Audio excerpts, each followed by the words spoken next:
The godfather of the West Coast, now you know. With Dusty Vision on the side, we ride. Taking you back to where legends came alive. From ruthless roots to the studio scene. Classic tales that the world's never seen. Every Tuesday night we spark the heat. From 6 to 7, history on repeat. So sit back, tap in, and enjoy the vibe. If you love hip-hop, like and subscribe.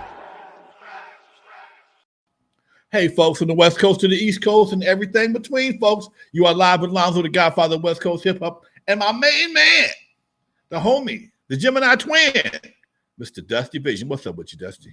My man, Lonzo. What's good, man? Man, just recovering from a long-ass ride down the riverside today, but I'm all good. Ooh-wee. Yeah, that is a crazy drive, man. On a Monday or Tuesday, yeah, that's even crazier. Actually, it wasn't as bad as I made it sound like to be, because I went early this morning, and I came back just in time before traffic got bad. So it wasn't that bad. Long, that's all. Just long. Good. Well, welcome to the channel. Welcome to the show, everybody. I know right now YouTube is experiencing some technical difficulties. Apparently, millions of users are having issues logging in. So hopefully, everyone is able to get to log in with us. But I do see a couple of the homies. I see Marlon in the building. I saw Derek earlier. So I think we should be good with some of the chat, fam. So welcome. Hit that like button before you get too comfortable. Hey, before we jump into some topics, Lonzo, I would love to discuss our weekend this past Sunday. You and I met up. You were at the record fair in downtown Los Angeles.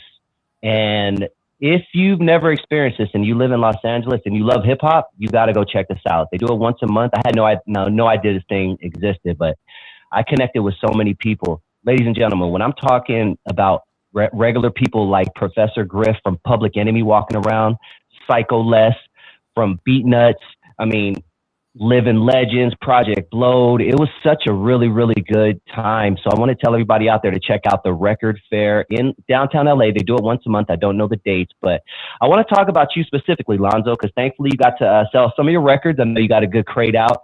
That's one of your missions, is to get a crate. Every time you go there, get it out of your collection, right? Great. One crate. Yeah. But you know what I witnessed, man? I witnessed something that was dope, because I've seen you get props in person. You know, I've seen people, Lonzo, without us, there would be no you. You know, I've seen that with my own eyes. And usually it's not usually. Let me take that back. A lot of the time it is people, because unfortunately West Coast hip hop has a stigma. We are more gangster rap. We're more, street. So, it's usually, people who were back gangster rapping back then and things like that. But this week I got to see the underground hip hop community show you love, man. And on more than one occasion, I heard people tell you, Lonzo, to your face, without you, there will be no us. And when I'm talking about underground legends, I'm talking about living legends. I'm talking about Project Blowed, all the guys who used to play at The Good Life. How does that make you feel, man? Because, damn, you humbling a motherfucker, man. I don't know. I'll be walking around like I don't know, at the risk of sounding kind of crazy, I don't know everybody that I affected. So it makes me feel good to be appreciated. That's first and foremost. But some of these guys, when Living Legend explained to me how we connected through CMW, through Sound Control Mob, I realized he's third generation, and which is all good. But again, because Slip, Mike T, 8, Rockin' Tom, Chuck Small, all them brothers from the Sound Control Mob, they know who opened the doors for and to them.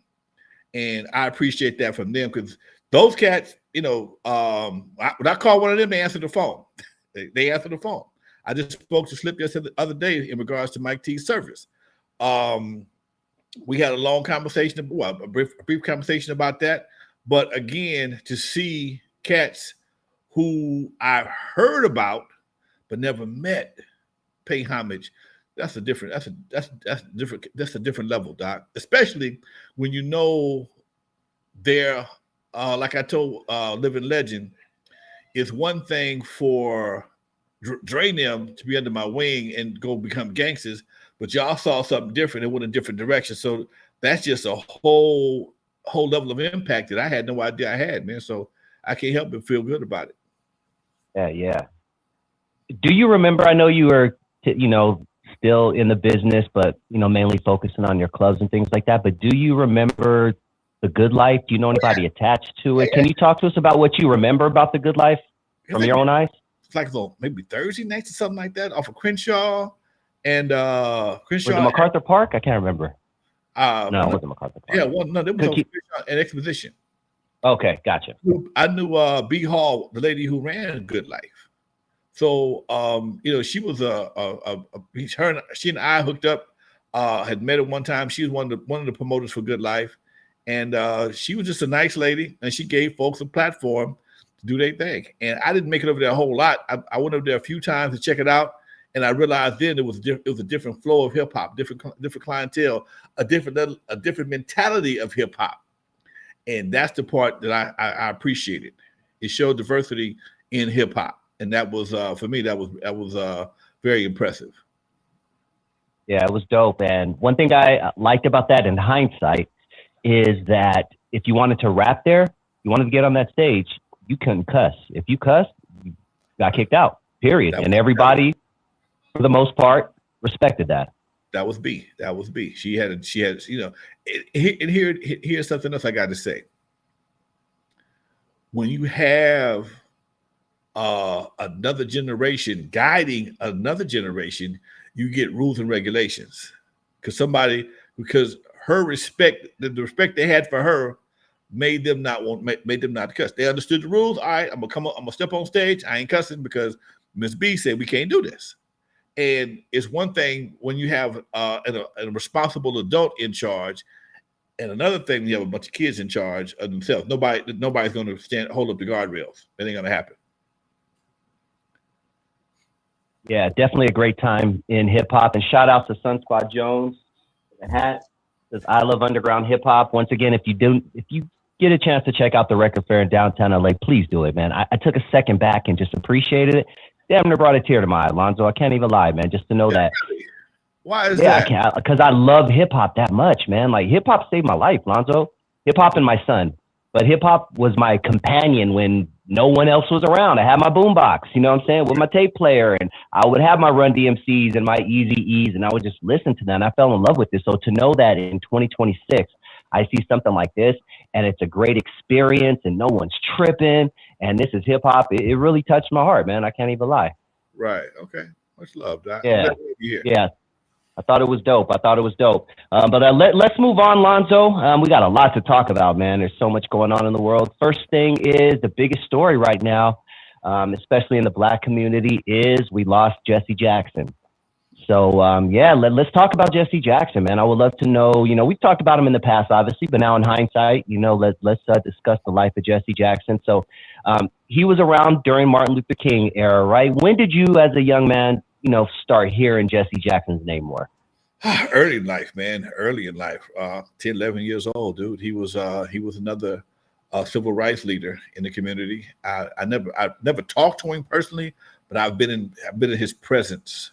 And I think the first time he really impressed me was at the Watt Stacks concert. I think I told you about that before, when he thought it was a good idea for the Crips to make a human chain line around the track of the Coliseum and keep people out until the Crips started beating the shit out of people. And then he thought, I am somebody. I ain't this crazy though. Go get me some police. He had to change his mind up right quick and bring the police back down. But yeah, he's always been an orator. He had a lot to say. He had a great conversation. He was a great speaker, and although he had a unique speaking style, but nonetheless he was a great speaker. Ran for president. 1983, right? Yeah, ran for president. He was always there. Always around. Him, Al Sharpton, Ralph Abernathy, all these guys. They were the guys that all kind of. And they were all saw their heyday in the 60s and 70s. They still around, but they just were a lot more powerful. Seemed like they had a lot more influence in the 60s and 70s, early days of the civil rights movement. I know everyone had their opinion on Jesse Jackson, good or bad or whatnot, but the man is gone and did some good stuff. Let's just keep it real. But what are some of the things that people liked about Jesse, and what are some of the things that he got criticized for? I think Jesse was liked because he was a preacher. He was a well-spoken preacher. Reverend Jesse Jackson. He had a nonprofit organization. He would say things where people. He would say the things that a lot of people wouldn't say. He would call folks to the carpet, and then at some point in time, he kind of backed up a little bit. And that was the part I think a lot of people kind of, what happened? It used to be all fire, but you kind of backed down a little bit. Maybe it was a health thing or whatever. But he had the Rainbow Coalition. That's what he was, the Rainbow Coalition. And I think that at some point in time, that kind of lost its if I ain't mistaken. It kind of lost a little bit of impact because folks got tired of trying to assimilate and was ready for something to be a little more aggressive. And that wasn't his angle. Because he came from the Martin Luther King branch, right? He was on the balcony when Martin got shot, right? Yeah. I believe he was. There's a famous picture of him, Martin, and someone else standing, I think shortly before he got shot. You're exactly right. Ralph Abernathy that was on all these guys. These names just pop in my head because I remember them as kids. It was Malcolm, Ralph Abernathy, and Jesse Jackson was all in the Lorraine Hotel right around the same time at the same day when he got shot. Well, R.I.P. to Jesse Jackson. Yeah, man, it's 84 years old, and he got to do a lot, and he made his mark, whether you liked him or not. He definitely made his mark, and you got to appreciate a man like that who at least comes into it and tries to do something. You know what I mean? Right. Well, most people just sit back and don't do shit. At least he tried to do something. That's true. Got to give him a for real. All right, let's move on, Lonzo. We got to take a little trip, man. We haven't been there probably in a month and a half, 2 months, man. We got to go to the nigga-verse. We going to the verse, Lonzo. We going to the nigga-verse, man. Let me go ahead and get my Kool-Aid right quick. All right, let's do this, baby. Lonzo, a Compton rapper by the name of Geechee Gotti, was recently arrested. Him and several others were recently arrested in Ohio for robbing a pharmacy. Now, Geechee Gotti, let me break it down. That's not the whole story. Geechee Gotti is someone who is proven to make anywhere from 50 to 100K for some of his battles. He was one of the highest paid battle rappers in the game. Well, it looks like he's going to have to put his battle rap career on hold because he'll be seeing the inside of prison for a while.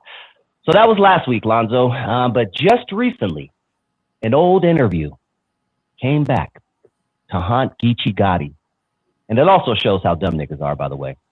But Geechee Gotti was on a popular podcast last year, and he openly discussed him and his boys robbing pharmacies.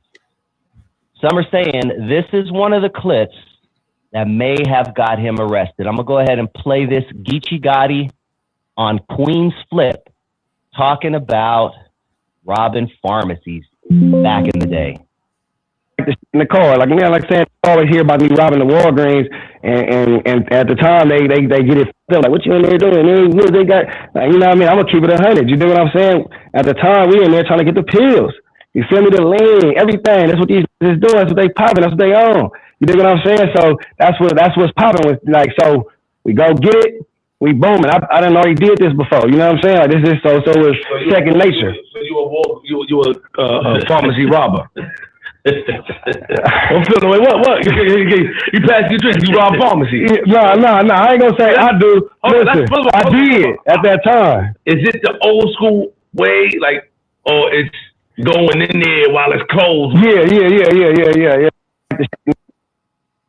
That is Geechee Gotti. That's only a minute. He's talked more about that. But Lonzo, when you hear something like this, man, let's break this down. This guy gets arrested, robbing pharmacies in Ohio with a bunch of dudes, and here he is less than a year before talking about it on a popular podcast. Get your affairs in order, sir, because you got problems. I mean, this is one of the things that I find at the internet, because it don't come with any rules. People think you can say anything, not knowing the law, because it's 9 times out of 10, The statute of limitations is not up on this type of stuff, and you must want to get caught up. Somebody start doing some back searching, some back research, and look up your area. Some things happen in your area. Start doing some checking. And it don't take today with today's technology. It don't take long to figure out what happened. You gave him the clue. You gave him the combination. We gave them the numbers to the safe. They just got to figure out the combination. That was it. You gave them the numbers to the safe. All they got to do is figure out the sequence, and you just put yourself in jail. Bye. I can't. Yep. I don't know. I don't know what to tell people, man. You do something, and see that this is the problem with social media and today's youth. They under the impression that if nobody don't know, it don't count. But if everybody know, you got a problem. If everybody knows, as soon as somebody else get in trouble, guess what they're going to do? They're going to use you as a scapegoat to get out of jail. They're going to use you as a scapegoat to avoid going to jail. So what do you want me to do? But you got to have that street cred. And I tell people all the time, I'm going to piss some people off, but there's one of them days. Street cred is like a cryptocurrency you can only use in certain stores. It has no universal value. It only has value in certain places. It has no universal value in other. It has no universal value overall. It's just something that you did. You know over here, you know over there. Okay, cool. Now leave that area. Man, who was so? I don't know. And so when things jump off, guess what? Your name gonna come up in the conversation. Yep. Definitely, man. Yeah. And the crazy part is I mentioned to you earlier, Lonzo, about him making that amount of money battle rapping. And he's got several battle raps where he's made apparently upwards of that money, but apparently he can't even he's on GoFundMe right now. He doesn't have $10,000 to spring for a lawyer, so he's asking for $10K, man. Well, see, that's another problem. When you get that kind of money, what are you doing? You try to go to the club and now you're gonna you hit a lick like that. And you go to the club and see how much money you can throw at the strippers. You go buy you some teeth, some gold teeth. You go buy you some other non-essential situations to try and impress some folks. Brothers spend a lot of money. I'm going to say this is quotable. Brothers spend a lot of money for niggas to go, ooh, ah, oh, shit, check out. That right there will get you broke. Ooh, ah, oh, check out the homie. That nigga, I get you broke faster than a hurry. Those little ego strokes will get you broke. He got some 50s on this truck. Check this nigga out. Till somebody gets some 51s. You ain't shit no more. He got a gold grill. Oh man, this nigga got a diamond in his forehead. Cost $20 million. This shit. This is the era that we're in, man. Everybody's trying to buy their way into popularity. They're trying to popularize something that nobody else has done before. Meanwhile, their health, their freedom, all that shit is on the pass line. I might not make it. I'm gonna put a diamond. I'm gonna put a ruby with a diamond in my forehead, and that's something that's leaked. Your brain is leaking because you got a diamond in your forehead. You decide you want to tell. Oh, I'm a real street nigga. Yeah, I rob CVS drugs. Really? What was robbed in your territory in the last few years? Oh, okay. Exactly. Let me see what was robbed lately or was robbed in the last 5 years. Don't take but a minute because you know they got to report it because they got to get the insurance money. They probably got fingerprints or whatever else, all kind of stuff that just ain't quite put two and two together yet. But like I said before, you gave them the numbers. All they got to do is come up with the sequence. Safe open. Safe open. Crazy, man. Yeah, man. We'll see where that goes. And dude is raw on the mic. I think Stem Radio mentioned that. He's a really, really good rapper, and he was really headed on the right track. What do you think it is about the streets, Lonzo, that, people just can't walk away from, man? That easy money, is it that powerful? The streets are like mermaids. You ever heard stories about mermaids? Oh yeah, they lure you in. They lure you in with this sweet sound. You dive your ass in the ocean. They eat your ass. They eat your motherfucking ass. Okay. They beautiful when they come out the water. They beautiful. They sing so lovely, And as soon as you dive your ass in the water, they turn into sharks and eat your ass. That's the street style. It sounds good, man. Bruh, one thing I can say, think about black folks for a minute. Black folks can make the most terrible thing sound fantastic. Niggas got a nigga will have you thinking jail is cool as fuck. They will have you thinking jail is the place to be. We have that ability. We have that ability to sell. I ain't gonna call it culture because going to jail is not culture. We have ability to sell people things that most people wouldn't buy. I laugh. Oxtails, pig feet, all these things were thrown away. Now you can't hardly find oxtails cost more than the steak. Oxtails cost more than the steak because what? We make them sound so good. Oh my God. Them sauteed oxtails. The next question is, when was the last time you seen a motherfucking ox? Nope. When was the last time you seen a motherfucking ox? Where that shit coming from? Okay. An oxtail ain't nothing but a cow tail. Okay. But it sounds, oxtails sounds more exotic. Oh, it's a cow tail? Cow's tail. God damn it. I had no idea. Dude, you ain't seen an ox in decades. That's what I'm saying. Yeah. Last person had an ox was Paul Bunyan. Okay. And he was a mythical character. Ain't no such thing. I mean, I ain't gonna say no such thing. An ox basically is a bull with his testicles cut off. Bottom line, okay. Gotcha. That makes sense. Okay, but an oxtail basically ain't nothing but a cow tail, and basically a cow tail ain't nothing but a windshield wiper to his asshole. I love how you put your fucking word in, man. It's a windshield wiper to his asshole. Okay. That's if you watch a cow, which I have many times, when they go to take a dump, they hit it with the tail one time. That's how you wipe his ass. Oh, hell no, man. You just putting everything into perspective, man. Keep it at 100. Chitlins are shit linings. If you ever go to anybody's house on New Year's Eve and it smells like all to be damned, that's because somebody is cleaning chitlins. Chitlins is a two-day preparation because somebody got to clean them. That means you got to get all the pig shit out of and remove the membrane out of the chitlin to eat the meat. Okay. Meanwhile, you boil them, and then you I'm gonna ask me how I know. My mama used to do it. You boil them in water to clean them, and then you got a one bucket full of clean chitlins, another bucket full of shit and membranes. And when you cook them, your house is funky as hell. But because that's what slaves ate, they turned them into a delicacy. Same thing with pig feet. Pig feet was thrown away. They didn't get it. The master kept the ham, they kept the bacon, they kept all the other good parts, the pork chops, threw away the feet, threw away the tails, threw away the head. That's how you got hog head cheese. That's how you got pigtails. That's how you got chitlins and pig feet.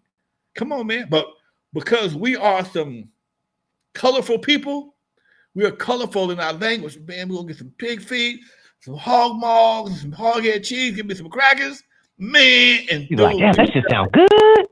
Man, make that shit sound good. And then you wonder why you got high blood pressure. You wonder why you got high blood pressure. You wonder why your blood pressure is 400 over 500 or whatever the case may be. Okay. You damn for sure. Okay. Your shit is about to bust.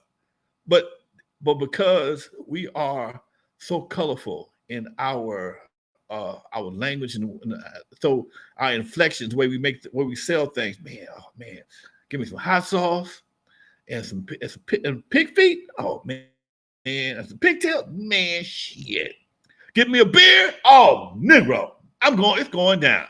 I'm gonna go straight to sleep with a headache. Yep. Yeah, Doc. Yeah. Well, that's how we do. That's how things get perpetuated for generations. Bro, oh man, I was down there in Folsom, down there in C Block with so and so, little big nuts and you know Big Ed Bob, yeah, from West Side, yeah, that nigga, man, that nigga good, man, nigga good. Commissary straight, got everything. Ho ho, bang bang. Nigga, we was living large up in there. How do you live large in jail, nigga? How do you do that? You know what I'm saying? So you got brothers have a way of selling things that nobody else wants to buy, but we'll buy them from each other. We'll buy them. Damn, you just broke that shit down, man. We made jail sound so cool. Yeah. I had a partner of mine told his son, you ain't gonna be a man till you go do about 30 days. You need to do about 30 days to become a man. Nigga say what? That's horrible. That's horrible fatherly advice. Yeah, you ain't gonna be right till you need to do about 30 days, man. Go in there, sit down about 30 days, you come out, you'll be a real nigga then. No shit. Real nigga. Damn. Real nigga. Yeah, okay. So anyway, man, that's Damn. It's like that, man.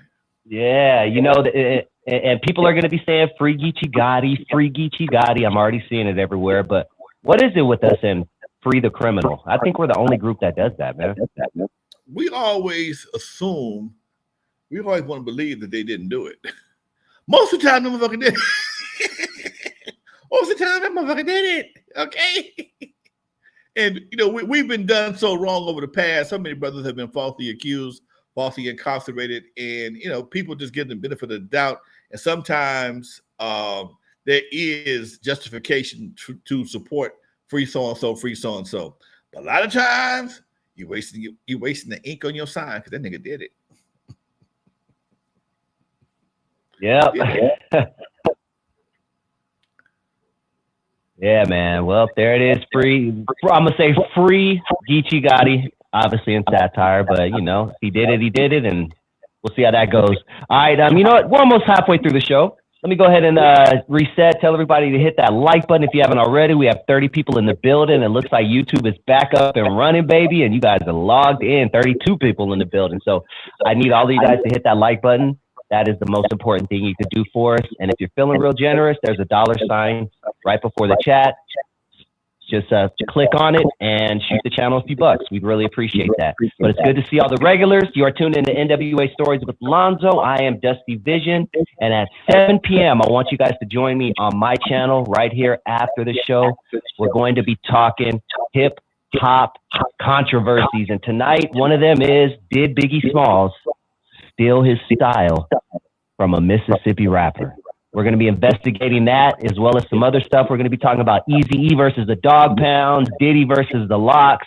So tune into my channel. I'm about to put the link in the chat right now. But while I do that, Lonzo, tell them about Band Buzz, man. Band Buzz for artists. If you have a song material that's worth selling, not just streaming. No disrespect to streaming, but streaming takes a lot of streams to get you 1 penny, folks.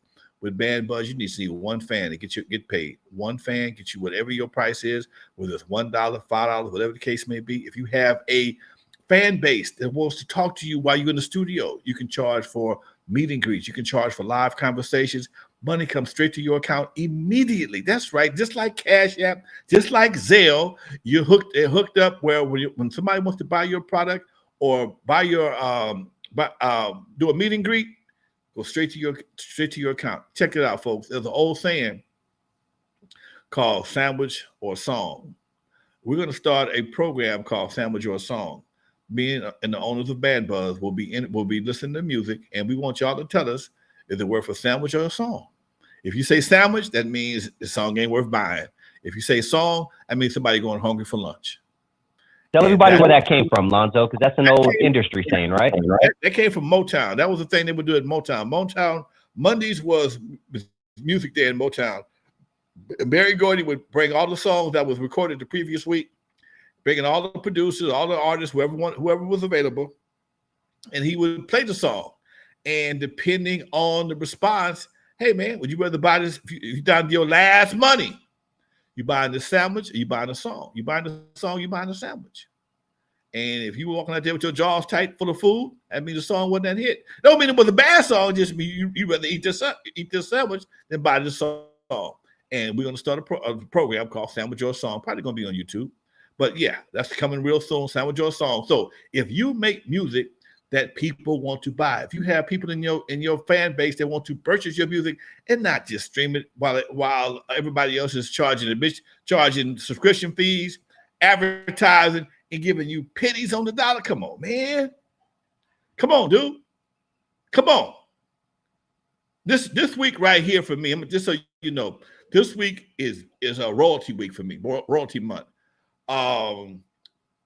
Various organizations send me money for the next to the 15th of this, to the 21st of this month. I got money today. I get money tomorrow. Not a whole lot. I'm not here bragging, and I'm not out here bragging. I'm just saying the game that my music was a part of, because it don't take 50 streams to get me a penny. I still get paid old school on a lot of my stuff. I still get the crumbs from Spotify and other platforms, but most of my money comes from Celestial Radio around the world. So if you really want to be in that circle, you have to step your game up.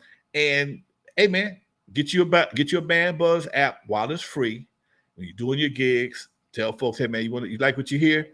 Scan my QR code, go buy it, sign up, do something. Give them something to sign, a picture or something, man, that they can go along with your music, because that's one of the things that hip hop is missing right now. Music in general is missing. You can't sign a file. So if you meet somebody, what you gonna give them? Give them something that they can put on their wall. They can say, "Hey, I got you some so and so, man." Make people a part of you. Make the interaction memorable. Help make it put in on their wall so they can save, collect, whatever the case may be, man. So yeah, Band Buzz, do all that. Peace. There it is. Perfect segue into the next thing I wanted to talk with you about, Lonzo. And let me cue this clip here. Great topic that I would love your thoughts on. Jimmy Iovine says the death of streaming is coming. Goes to Drake and Kendrick Lamar. What you're hearing about is that the artists are like, they used to be able to earn a living like that. But now, unless you're in that top chunk of heavy streaming, the money is not really meaningful.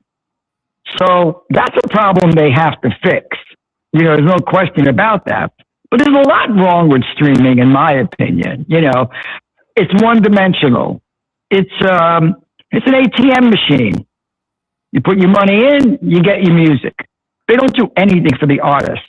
See, the artists want to communicate with their fans, period. That's what they want. They want to communicate. They want to market themselves. And the streaming services are still saying, we'll put you on our list if you're nice to us or if you like us. That's bullshit. You got to allow them to have your audience and let them reach, which is what, not for philanthropic reasons, but this is what TikTok does. That's what Instagram does. You can somewhat promote yourself. So the streaming services, to me, are minutes away from being obsolete. Sounds a little bit like we were just talking about with Band Buzz, but what do you think when you hear Jimmy Iovine, someone who's been in this game for a minute? What are your thoughts on what he just said? I took that same clip and sent it to my partner at Band Buzz. We talked about the same clip today. Because we see Band Buzz is the writing on the wall, man. Why do you need somebody between you and your money? If you had, Prince said it best. When you're dealing with majors, you might go sell to 1 million people, but you're only getting 15% of the money. And you're gonna get it when they get ready to give it to you. And the slightest problem, you won't get it. If you have an app like Band Buzz, it goes straight to you, man. Ain't nobody between you and your money and you. No, you might not touch 1 million people, but if you touch 100,000, you're gonna get paid like it's 1 million. And that's the part people don't understand. Oh man, we're streaming on these platforms. That don't mean shit to your bank account.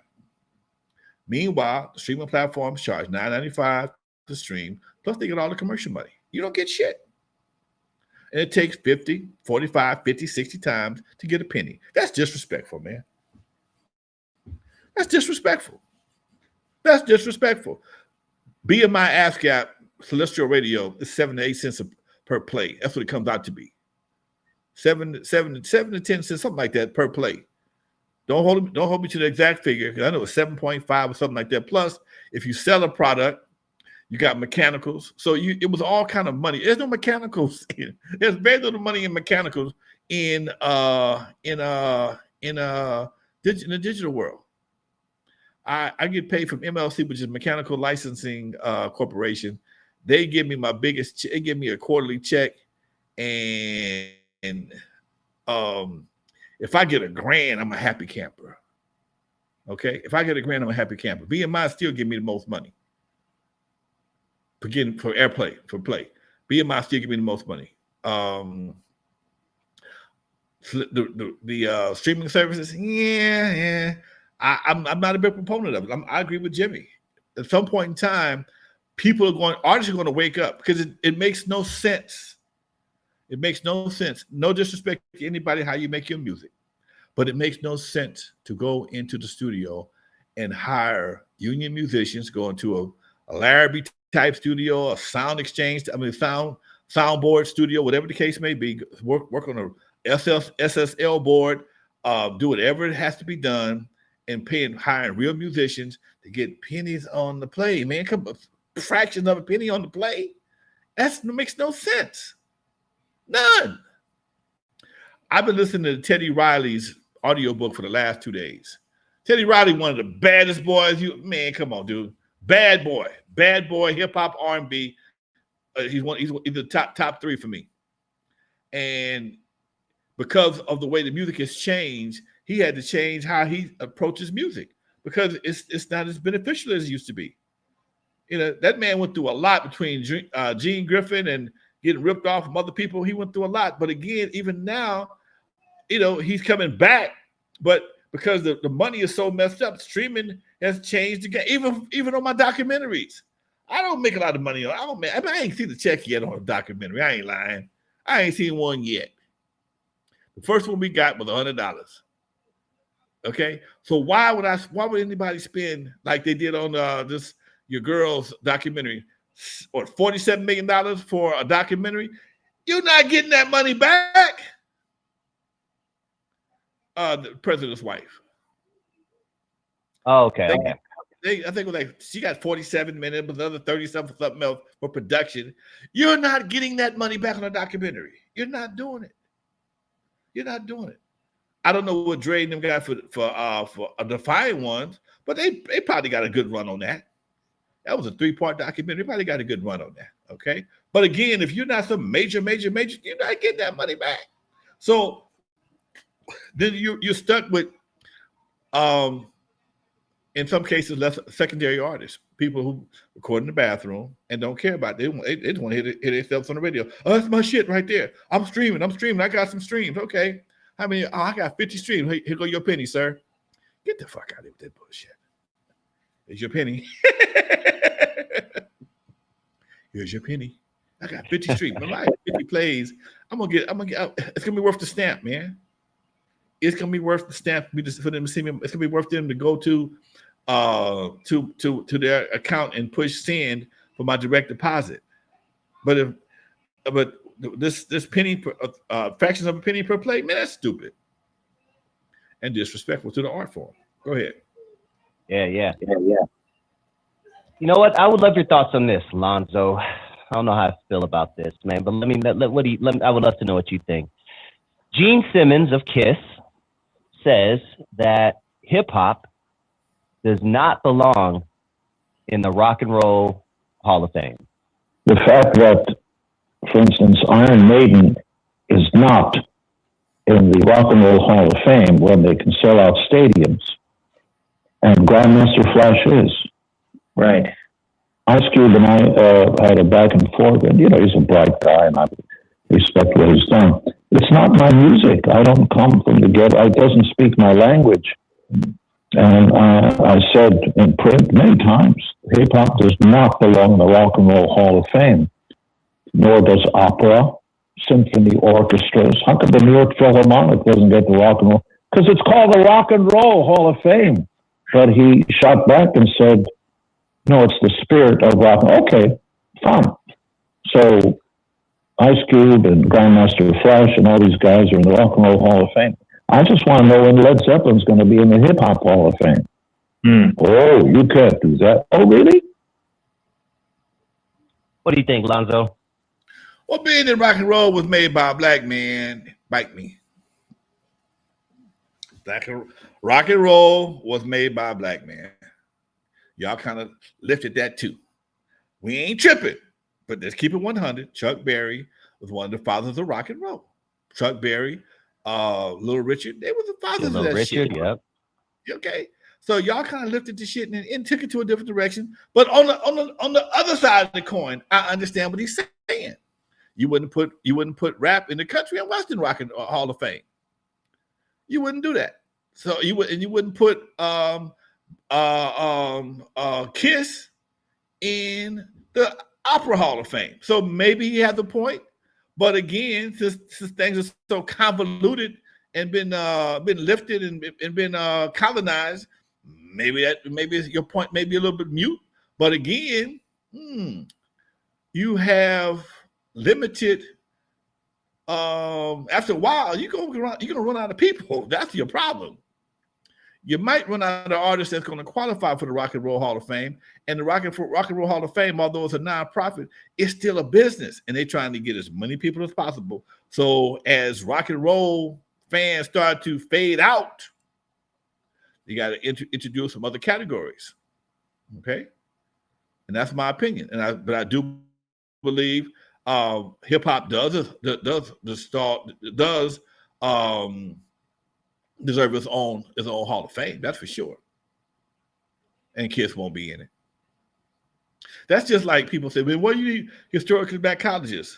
Because all the other colleges are already historically white. So that's why you need a historically black college, because the other ones are already historically white. So I hear what he's saying. He got a point. But again, based on the origins of rock and roll, we can debate this all day long. Oh, we don't. There's no debate. A black person did. And there was no one else doing rock and roll back then. Some of the biggest influences of rock and roll were blues and R&B artists. Come on, man. Sister Rosetta Tharpe. I mean, we can go on and on. Big Mama Thornton. Without them, you don't get no Elvis. Without her, you don't get Elvis. So people forget. It sounds sonically appropriate, but when she looked behind the curtain, there was a black man standing there pulling the levers. That was the wizard that gave you guys the idea and the momentum to start what you're doing, and gave you a foundation to take and colonize what you colonized. But now you don't want to play with it but you. But again, on the other side of the coin, rock and roll, hip hop does need to have its own Hall of Fame. I just thought of this while you were talking. What is some music that Lonzo listens to that people might be surprised about? I love Three Dog Night, man. I love them old Three Dog Night. Shit, that was my boys back in the day. Doobie Brothers, Lonnie Liston Smith. Of course, I'm a big Earth, Wind and Fire fan. Because I was listening to the audio book by Teddy Riley, I just downloaded me a whole bunch of New Jack last night. I forgot about New Jack, man. New Jack was some of the dopest shit ever. Good time, Lonzo. That was my childhood right there. New Jack was still fun. New Jack got killed by gangster rap. New Jack I got pictures. You would see my pictures, man. I had the big old hairstyles, the bright cross-colored clothes. I was doing my thing, and then fast forward 3 years later, I'm looking like a gangster. I wasn't even a gangster, but I was looking like one. And when Teddy created, and here's another thing, Teddy created that sound. It's a combination of various sounds, but he mastered that shit. And other people have tried to duplicate it. Jimmy Jam and Terry Lewis tried to duplicate. They did duplicate it with some Janet Jackson type stuff, because just like most executives in the record industry, whatever's hot, that's what they want you to duplicate. They don't want you to create nothing, but Teddy created something from scratch, and it became the duplicatable sound for a certain era. And a lot of people made a lot of money off that sound, including him, but he got ripped off a lot. This book is very interesting, man. And when you get called about Michael and Mariah Carey and even crazy ass Britney Spears, you kind of doing some big things. And you done made how many groups? 4, 5 groups? Guy, Blackstreet, Rex and Effect. I mean, these are just guys that you just I come on, man. I'm gonna make a hit for y'all right quick. Man, such a good time, dude. Such a good time. The energy was totally different, man. Could you imagine? Now here we are, 30 years past, 20, 25, 30 years past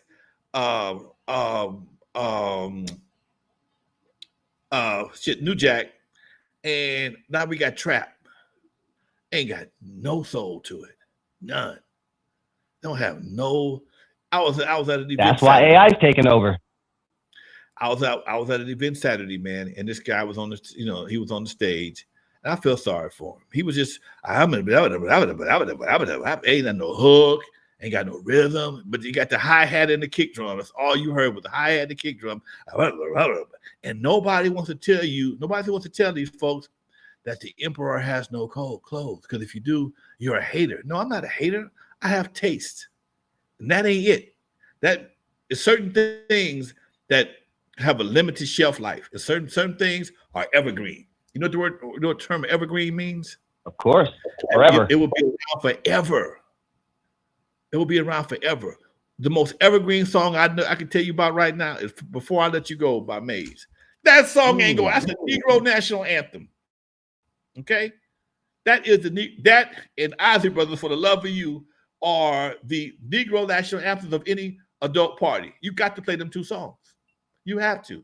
I want to know what's going to be played 25 years from now when these artist kids are the ones in doing the music. What are they going to do? Because you can't get fewer instruments than what you have right now.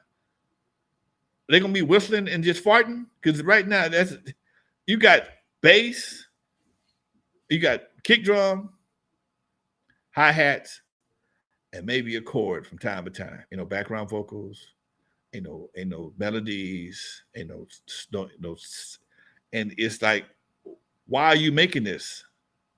Because you can't dance to it. I can barely understand what you're saying. There's nothing for me to sing along with you. Only person who can recite your song is you, because I don't know what the fuck you're saying. And there's not even one thing about a good hook. I don't care what you're saying. If the hook is good, I got you on the hook. That's what makes the party rock. I got you on the hook. You can't get them on the hook because there ain't no hook no more. What is it? People don't dance because the music is not danceable. It's not danceable. And that's why AI is going to take over. Yeah. As a consumer of music, if it makes better music, I'm all for it, man. I've had several debates about this shit. Oh man, what about real musicians? You ain't heard a real musician in God knows how long, man. You ain't heard a real musician in God knows how long. You ain't heard a real drum machine. You ain't heard a real saxophone player. You ain't heard a real. You heard keyboards because everything is based through keyboards these days. But you ain't heard a real drummer. And God knows. I remember when drum machines first came out. They said the same thing. Y'all gonna put drummers out of business. Drummers got to get better. But what a smart drummer did was incorporated a drum machine in his damn playing. So the drummer would set the tones to the drum machine and play along with it. If you listen to Zap, go see Zap. Go see Zap. Zap, the claps coming from a damn drum machine. Okay? The claps coming from a drum machine. A lot of them kicks is coming from a drum machine. A lot of them fills coming from a drum machine. Lester, a bad boy on drums, but he got some help. That's why they lock in the way they lock in. I've hired many a band, and I was surprised to see how many bands have drum machines helping the drummer. But because they do, you get a sound that's compatible to the actual record, as opposed to a live kick drum. Because live kick drum can be a hassle and a half to tune for a room. But if you got a mechanical drum, a drum machine kick drum, you can tune it a lot easier than you can a live drum. You know, my friends and I were watching some old 80s videos the other day, and one of the songs that came on is one that I personally had the 45 to, and I played it back to back. And I just remember being a very inspirational song, a very great, beautiful song, and one of its kind, and something that hasn't, to my knowledge, been done ever since. 1985, a little song called We Are the World came out. And for anyone who doesn't know, it was recorded during the 1984 Grammys that was in Los Angeles, and Berry Gordy, and we were talking about Berry Gordy earlier, so it made me think about this. He had the bright idea of bringing everybody in the studio, whoever wants to come, to do this song to raise money for the famine that was going on in Ethiopia. But We Are the World, on this song was Lionel Richie, Stevie Wonder, Kenny Rogers, Tina Turner, Billy Joel, Michael Jackson, Diana Ross. I could literally go on and on. Willie Nelson. It was Bruce Springsteen. It was something crazy, man. Let's talk about that, Lonzo. Take yourself back to 1985. What do you remember about that song when it came out? And that was a big deal, man. That was a big deal. Excuse me. That was a big deal because, like you said, everybody was on it. And at that time, everybody was killing it. Everybody was killing it. You got Mike, you got Lionel, you got Diana Ross, you got the best of the best all in one room. And everybody was able to control their egos long enough to make it happen. I think Prince was the only one that tripped. I think Prince said, fuck that. He didn't want to be in the same room with Michael. They had a big time rivalry. Okay. Prince was the only one that tripped. All right. He was the only one that tripped. But yeah, that was one of the biggest songs of that time. And to see them do that, and then Cyndi Lauper was kicking ass. She threw down big time. Those type of songs that got very popular. I think Quincy did one too. I think he produced another one similar to that. Then you got the rappers did something similar to that. You had We're all in the same gang. All the same gang. Then you had the one from the East Coast, guys. What was that called? Self-Destruction. Self-Destruction. Self-Destruction. So all that became that kind of set the precedent for multiple artists get together for a cause, and it worked. Yeah, it was dope. What do you remember about the rivalry back then, Lonzo? You know, obviously with the internet now, we know everything. We can look it up and we know all the details about Michael versus Prince. But there always has been that argument. And I was always a Prince guy personally. I love Michael, but I just, as I got older, I appreciated Prince a little bit more. But there was always that rivalry, man. What do you remember about that going back to the 80s? I remember that James Brown was at a concert. He called Michael up, and Michael came up and did his thing. And then he called Prince up, and Prince tried to outshine Michael. I think he tripped up. He grabbed a pole or something, and it didn't work out well for him. And he was kind of pissed that he blew his chance or something like that. But I think he made it up on the guitar solo or something at another event. But yeah, they didn't care for each other. I mean, you got two of the baddest cats in the world. Now, here, understand this. They were not that far apart in age. Okay? But I'm not gonna lie. Michael has always had somebody doing his writing, his producing. He did write eventually, but without the Motown machine, he couldn't have made it. Without Quincy Jones, he couldn't have made it. Later on, he grabbed Teddy Riley and Rodney Jerkins to make his thing happen. But Prince, all he needed was Prince. All the time needed was Prince. All Sheena Easton needed was Prince. All Vanity Six needed was Prince. That says a whole lot. And them just the ones that I can think of off my head, on top of my head right now. And then Prince spins off and gives you Jimmy Jam, and Terry Lewis. He didn't like what they did, but you got to give him credit. He put him on the map. He gave him a shot, put him in the studio, had him with the time. Then they broke off to do Bad Time for Captain Rap. And next thing you know, they're some of the baddest motherfuckers out of Milwaukee. So, and Morris Day still touring today. Yeah. So, but it all depends on what you liked. You wanted that super wholesome look, Michael was your man. If you want to get nasty, that little Prince son of a bitch, he was the one to go to. He just looked like he was nasty. But he was. I tell you the Prince story, right? About the skating ring. Yeah, tell it again, man. Man, now first time I saw Prince was at what's skating ring? It was on Santa Monica Boulevard and La Cienega. I can't think of the name for what, but I'm going to come to me in a minute, but give me a second. My boys used to do a skating party on Sundays at this skating ring on Santa Monica Boulevard and La Cienega.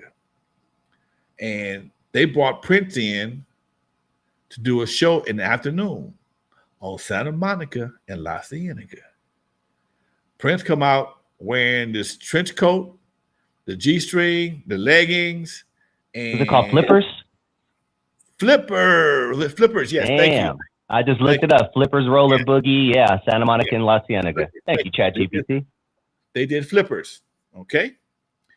And they did on every Sunday, but they had Prince on a Tuesday because Prince Tuesday, back in the day, was music day. So Prince was supposed to come out and perform for some radio executives, blah, blah, blah. Check out, remember the address, the location, Santa Monica Boulevard and La Cienega. We're in West LA, deep West LA. No, you know. If you don't, you don't. No, you know. He come out wearing this trench coat, these no shirt on. He had the first Prince outfit, the scarf around his neck, G-string, trench coat, leggings. Looking a little bit suspect. Looking like he belonged in West Hollywood.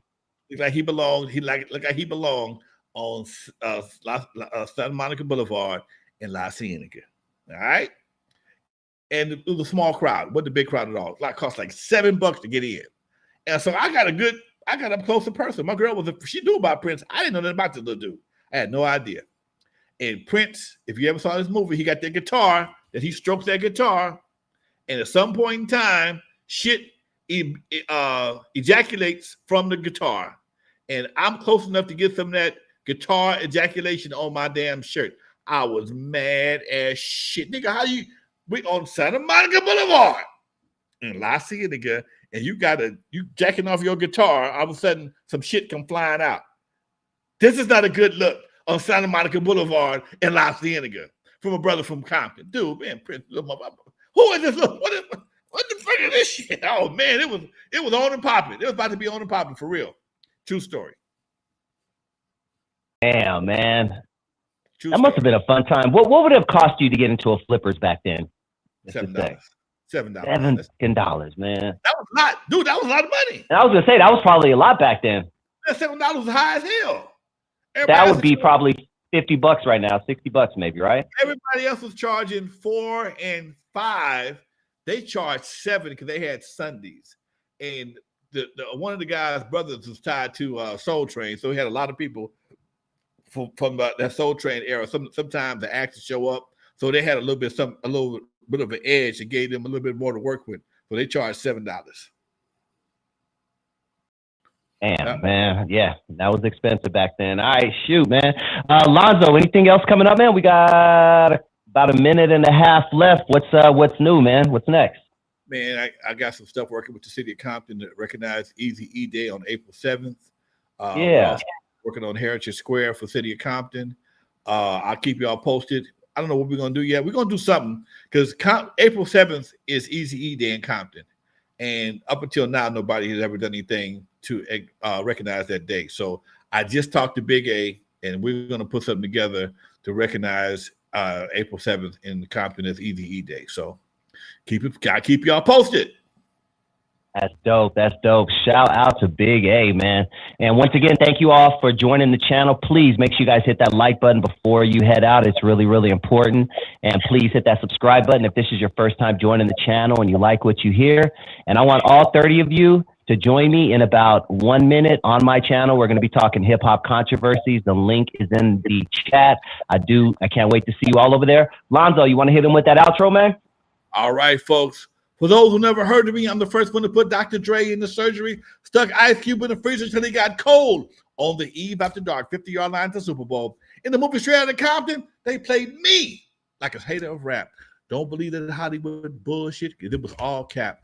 My history goes deeper than y'all will ever know. Just remember that N.W.A. stands for Not Without Alonzo. Peace. Welcome to N.W.A. story with Lonzo, the godfather of the West Coast. Now you know, with Dusty Vision on the side, we ride, taking you back to where legends came alive. From ruthless roots to the studio scene, classic tales that the world's never seen. Every Tuesday night we spark the heat, from 6 to 7, history on repeat.